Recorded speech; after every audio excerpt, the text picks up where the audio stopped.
Okay, so bless you. Yesterday we were looking at this. We just learned the question. Um, a guy discovers that the tefillin that he bought are stolen. In the meantime, he needs to put on tefillin. Can he be yotzei the mitzvah of tefillin with stolen tefillin? All right, what do you say? Yes, he paid for it. But So I know he doesn't, he's gonna return it, but he has it too, so I think things are good. He stole it? He didn't steal No, He didn't steal it. He bought Someone else stole it. You find out But he it's does- stolen, and can do a mitzvah on your return. It's fenced goods. So he knows when he puts it on that he bought stolen goods. Yeah. If he's willing to return it after, I don't know, maybe if he can assume the owner would say it's okay, he didn't steal it, and they're there. like a rental. Maybe, like Well, implied consent. Where do you have examples of this? There's a whole section in Maseches Sukkah that deals with lulav hagazel and sukkah hagezula. Can you be yotzei the mitzvah with a stolen lulav or a stolen sukkah? So sometimes I don't remember what the final halacha is, but let's take a look and see what he says over here. Ein yotzin yidei chovas mitzvah sanachas tefillin b'tefillin gezulin. You do not fulfill the mitzvah of putting on tefillin if the tefillin are stolen. Aval im mocher hagazlan es hatefillin la'adam acher kavar nisyashu haba olam mimenu. But there's one proviso. If the gazlan who stole them has sold them to another person, then we assume that the owner has given up hope of retrieval. V'nimsa shekanam halokeach al yedei yeush. So that you need two things in order for the stolen item to detach itself from its owner. Number one, you need yeush, that he gives up hope of retrieval. And you also need shinoi rishus, it's no longer in the possession of the gazlan. Here you have two of them. V'hareihem kishalom mamash l'chol davar, and therefore they are considered his for all purposes. V'yotzei bahem yedei chovas hamitzvah, and therefore you would fulfill the mitzvah. Ule'inyan bracha, yesh omrim shemuter levarech alav, v'yesh omrim she'en levarech alav. Now, as far as making the bracha, some say that you would make a bracha on stolen tefillin, and some say that you should not make a bracha on stolen tefillin. He doesn't tell you why. Ula halacha nir de lechatchila ein levarach al tefillin shehem gezulim, afilu achar yeyosh b'shini rishus de safek brachos lahakel. And because there's a machlokes, he advocates not making a bracha. Ela yivarech v'yahayer shemu malchus belibo. You should say the bracha without Hashem's name.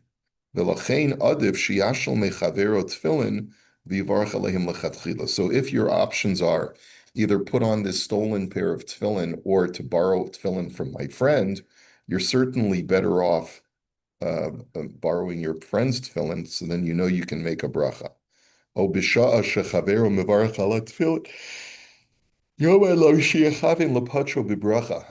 option is that if you come to shul with this stolen pair of tefillin, you can ask your friend, are you making your bracha on your tefillin? Have me in mind when you make your bracha, and then answer amen, and then you'll be able to put on the stolen tefillin. Now, what's the source of this? Do you get the mitzvah to fill without saying a bracha? You do, yeah. The performance of a mitzvah that requires physical action, you always fulfill the mitzvah, even if you don't make the bracha. The bracha is not a prerequisite to the mitzvah. So the argument of not saying a bracha on stolen tefillin is like the Gemara uses the pasuk, Botzeya bereich ni'etz Hashem.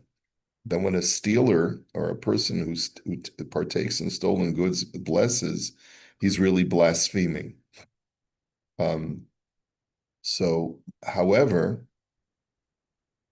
idar shinun b'tefillin lachem.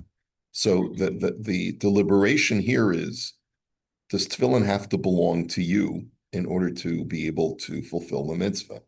V'hinei b'meshek hasaf ha'shulchan aruch d'shari levarach al tefillin she'ulin.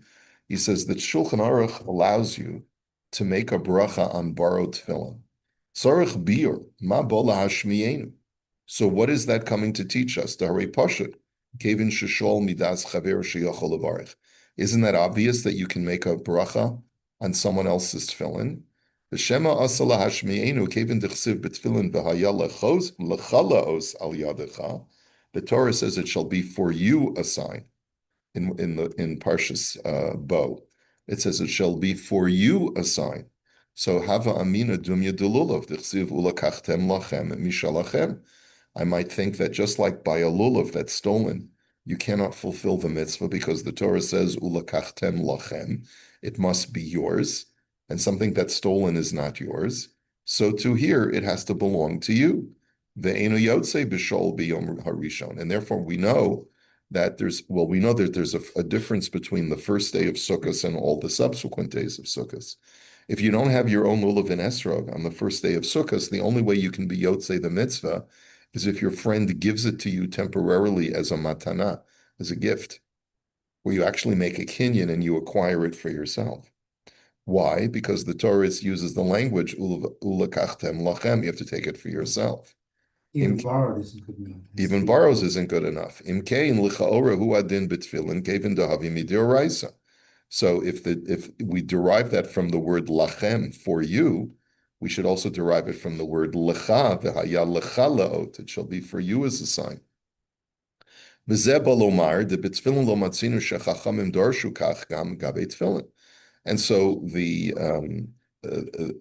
psak of the Shulchan Aruch is to teach, no, the rabbis never had a tradition that the tefillin have to be yours in order for you to be yotzei the mitzvah. Mishum hachi kosav shemutar levarach al tefillin she'ulim v'yotzin bahem yedei chova. And that's why the Shulchan Aruch writes that you are permitted to make a bracha on borrowed tefillin, and you fulfill your obligation. Now, what about borrowing tefillin from someone without their permission? This is all, he's going through the sources in the footnotes. Uvekaf hachayim ayin mashakosov maran mutar levarich al tefillin she'ulin kosav b'shol midas chavero ayri aval b'shol shalom midas chavero lo nispoyer madina. So the Kaf HaChaim just simply says you're allowed to put on a friend's pair of tefillin if he lends it to you. But what about if you find your friend's tefillin in shul? Are you allowed to put that on without his knowledge? V'alkein lefi zeh yomar lon HaKaf HaChaim hadekasav yotzin b'shu'ulim katzad harishon shekasavnu tahavamina dumya delulav kamash malan. Bekasav shama Kaf HaChaim verisi b'shem binyamin zev shenishal al zev ve'eshiv d'shapir dami. The Sefer Binyamin Zev writes that you are allowed to borrow someone's tefillin without their knowledge, even without their permission. The Yotze liyedei chova denicha leinish. And the reason that you fulfill your obligation is because people would want their tefillin to be used to help someone else do a mitzvah. There's an assumption that people would want you to use their item. And by the way, we learned about this when we were learning Rav Shraga's Sefer, Baruch Omer. Remember, we learned about the question of borrowing someone else's Sefer, right? And so the halacha used to be that it was more liberal with tefillin than it was with a Sefer. Why? Because Sfarim were actually more precious and rare, because before the printing press, it was even more difficult to get your hands on a sefer than it was on a pair of tefillin. And so the assumption was that your friend would want you to borrow his tefillin to do a mitzvah, but he's not necessarily going to be as liberal in letting you borrow his sefer, because sefarim are fragile and you might damage it, and that whole discussion. That halacha changed over the centuries, where you are allowed to borrow someone's sefer without their permission, but only to use it in the place where you found it, because your friend may come back and want to use that sefer. And it would seem the same thing is true with tefillin. The yotze lidei chova denicha leinish ela she'imatzam mikupalot ukruchot chozer v'korech otam kafi kamosha matzam. The only thing is that if you found them wrapped up and put in a bag, you would have to do the same when you finished. You can't just take off the tefillin and leave them sloppy. You have to put them back neatly in the same condition that you found them. Uchamo b'talis, and the same thing is true with the talis. You can borrow your friend's talis, but you have to fold it up neatly when you're done, which probably applies to a shul talis as well. We should probably get the word out. The Shema Yakpid Alav Bal HaTfilin, because the owner of the tefillin might not be happy. In other words, he wants someone else to do a mitzvah, but he doesn't want someone else to do a mitzvah if he's going to be sloppy about it. Bahava mitzvah haba ba'avera, and then it'll turn out retroactively that the mitzvah that you did was done sinfully. So then the Kaf HaChaim writes, and again, the Kaf HaChaim is like the Sephardi Mishnah Berurah. It's written by Reb Shimon Sofer, who was a great Sephardi posek of the late 19th century. The Kaf HaChaim writes, V'dafka be'akra'i, that you can only do this to borrow someone else's tefillin on a one-off or a happenstance situation. Avol b'kvius aser, but to do it daily, that we don't permit. And that's also only permissible if you find the tefillin in a shul. But if they are locked in a behind a door, then you cannot borrow them without permission. In other words, let's say a guy keeps his tefillin in a locker that's locked, and you happen to know the Brotherhood president or someone who's got a master key. And so they open up, you tell the guy, I need to borrow a pair of tefillin. I know this guy has his tefillin in his locker. I just can't get in. Can you open the lock for me? So in that situation, you would not be allowed to borrow someone's tefillin without their permission. No lock. What do you mean there's no lock? Like he's got it in the locker, but he doesn't. That's okay. That's okay. It's like finding something in a shul. It's in the shul. It's not under lock and key. So it shows that he doesn't mind if other people borrow it. However, the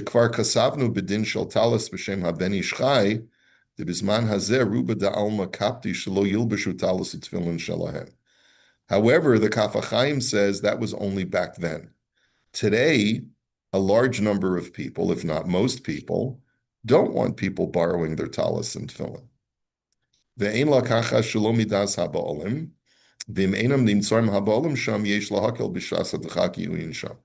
And therefore, you always have to ask their permission whenever possible.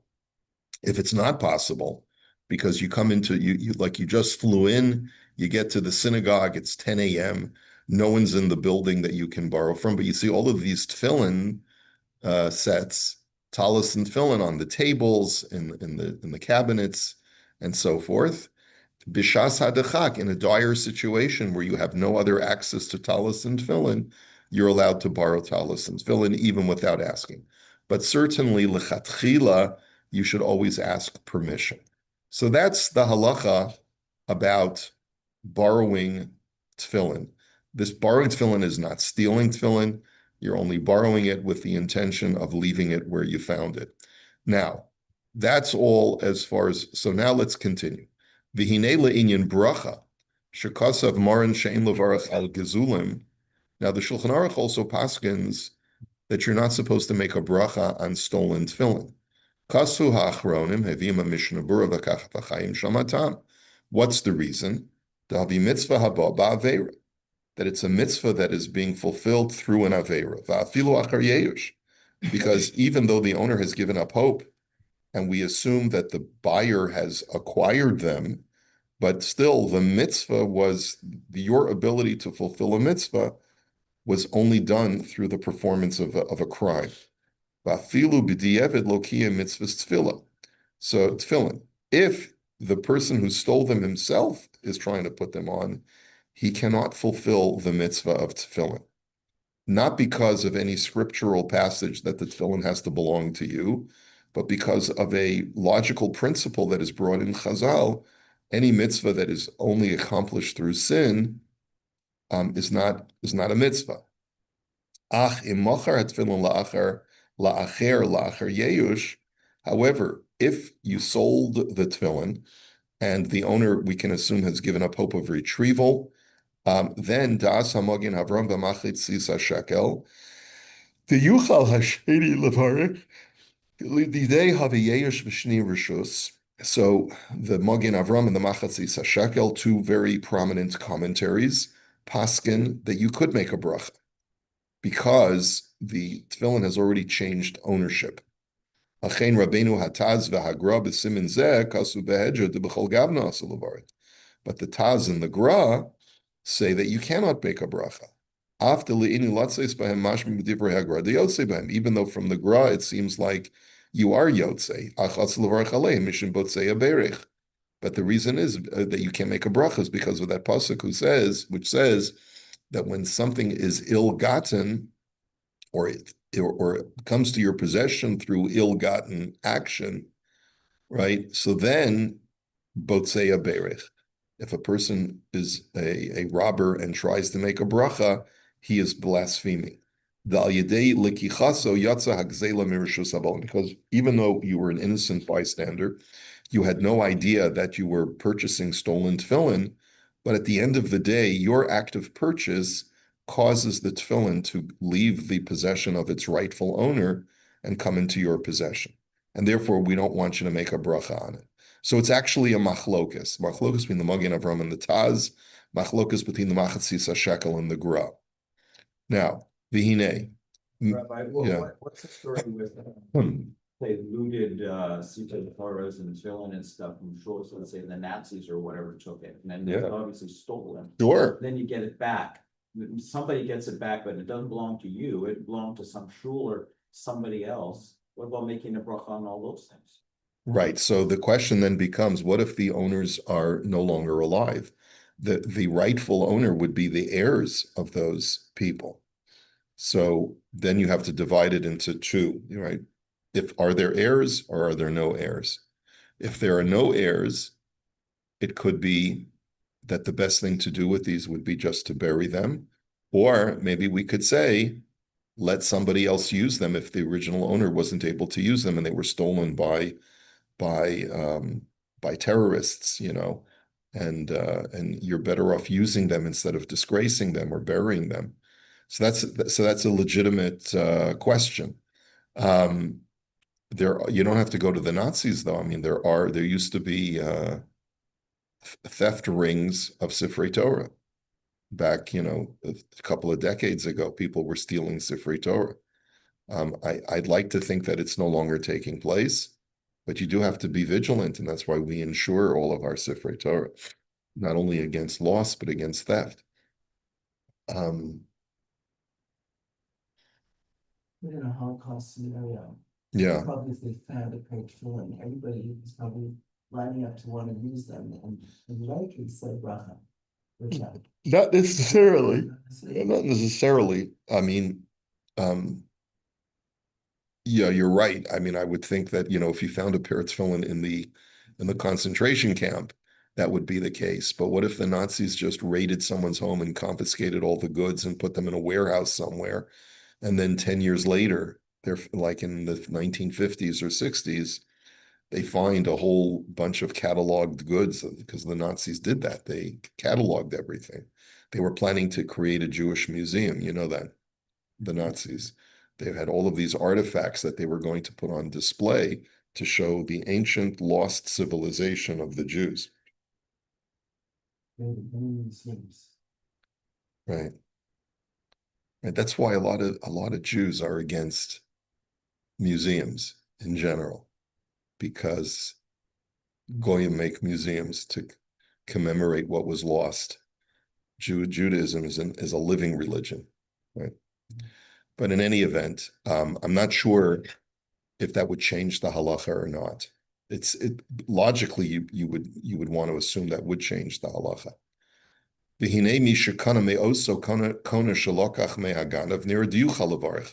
Now, what if the guy who buys from the ganav turns around and sells the tefillin to another party? So then the third party has already, his act of purchase does not involve any kind of disgraceful action. The first guy who buys it from the ganav, he's participating in action that removes the tefillin from the possession of the original owner. Because as soon as he purchases it and takes possession, it now is legally his. up until the moment that he took possession from the Ganav, it was still in the possession of the original owner. It's the changing of possession from the Ganav to the first buyer that causes the tefillin to be completely no longer the property of the original owner.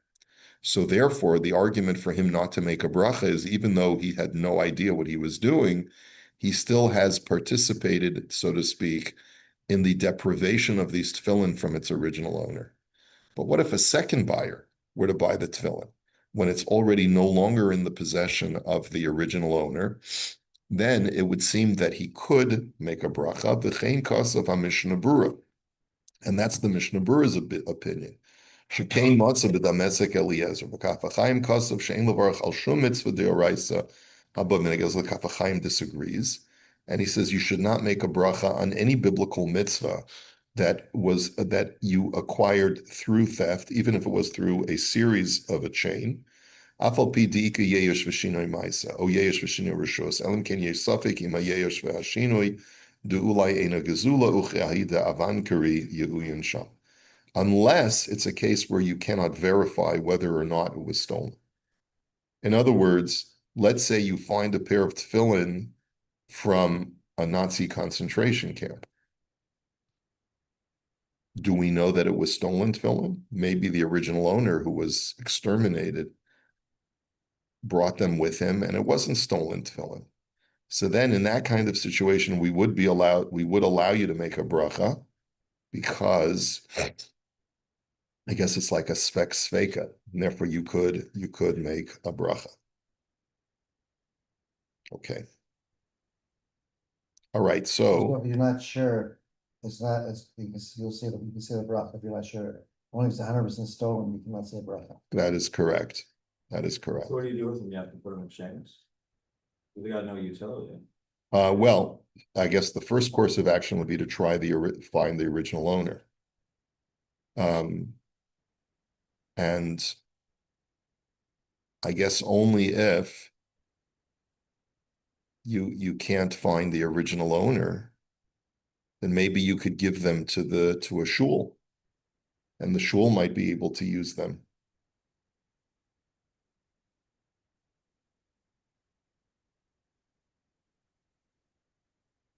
Anyway, Hard to find some money on to figure it out. How would you how do you identify it belong to? I don't know if, first of all, the tefillin bag might be itself a siman. Simple. A bag could have a color, it could have a design, so that would be one way. And it could also the color of the boxes of the tefillin. I think it shouldn't be that difficult.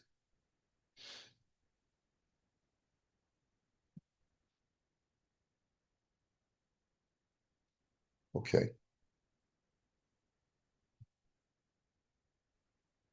All right, so let's go to the next shaila about stolen goods.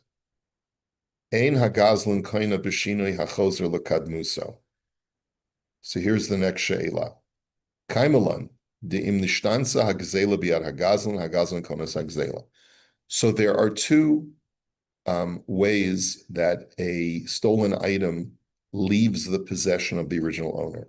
One is what we just learned in the previous discussion, which was Yeush and Shinui Rishus. He has to have given up hope of retrieval, plus it has changed hands. It's no longer in the possession of the Ganav. The second way is if the Ganav or the Gazlan makes a physical alteration to the stolen item. Steals a car, paints it, steals a car, adds a spoiler to the back of the car, or reupholsters it, puts in a new stereo, whatever. Anything that he does to alter it, that also means that the Gazlan would not be obligated to give back the original car, but would have to pay the cash value for the car at the time that it was stolen. Okay, so now Kaimalan, so we know that that's the halacha. V'yesh lihistapeik באופן שאחר השינוי שעשה בחפץ, עדיין ניתן להשיבו למתכונתו הראשונה. What if whatever alteration the Ganef has made can be reversed? So let's say a guy put in a new stereo system into the car, that can be reversed. You can have that new stereo system uninstalled and put back the original radio system. That's the old code. Yeah, that's the old cars. Okay, let's give a better example. What's another example of where you've stolen something, but you can restore it to its original condition? When you paint something. If you paint something, you could always either strip the paint or paint over it to make its original color.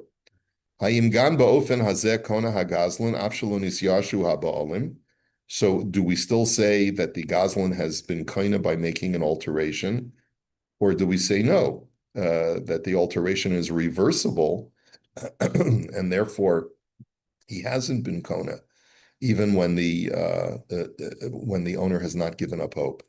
Or would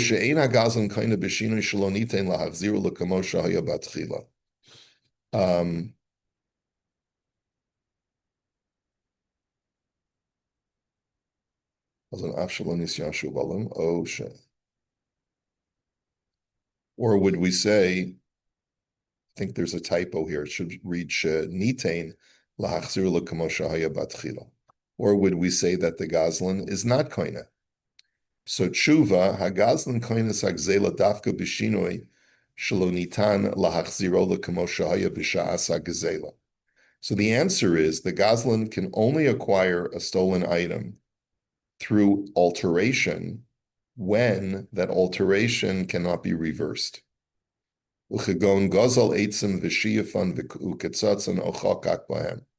An example of an irreversible alteration is a guy who steals wood and then sands it down, or cuts it down to size, or engraves or does some carpentry work in the wood. Okay, in all of those situations, it's irreversible. You can't put the wood back to its original raw lumber, so therefore you pay him cash. Or he made utensils out of the materials that he stole. Another example is if a guy stole raw wool and then he dyed the wool.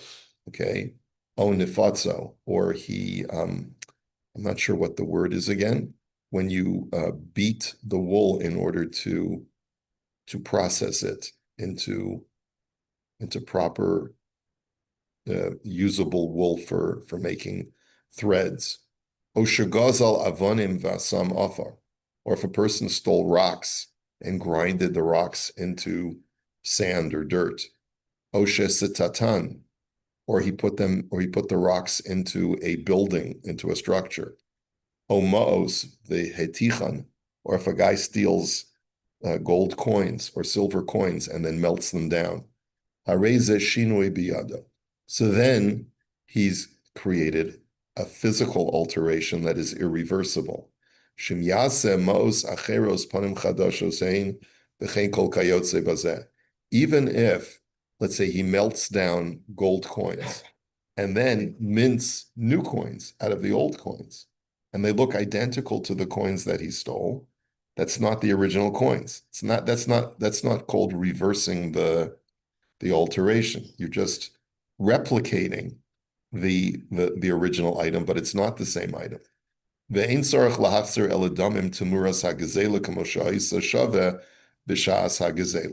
And therefore, you would only have to return cash and not the original stolen item. Okay, but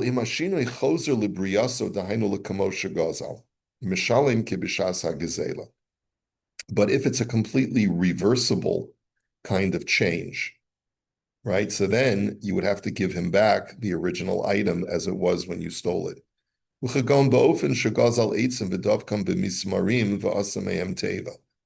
So let's say, for example, a person stole pieces of lumber and simply hammered them together to make a table. okay, or to make a cabinet. So, ein ze shinoi, shaharei efshel leforkan b'choshim haluchos lekadmusam l'chamfi shahayu batchila. That's not considered an irreversible change, because even though you put small little nail holes, that's not considered to be a significant change. So we would require you to disassemble and like in other words, you haven't lacquered it, shellacked it. All you've done is you've just taken pieces of lumber, glued them or nailed them together. Since that can be undone, we require you to undo it and give back the original pieces. You made a deck, yeah. But usually a deck, you finish it afterwards. But you caught the guy before he started doing any kind of finishing work. Osha gazal afer va'asa levena. So, or let's say a guy steals earth and he starts making bricks out of it. You can reconstitute the bricks into the original earth. You could. I think it's probably a more flimsy brick than what we're used to. Okay, we'll hold it here and we'll continue. Have a great day, everybody.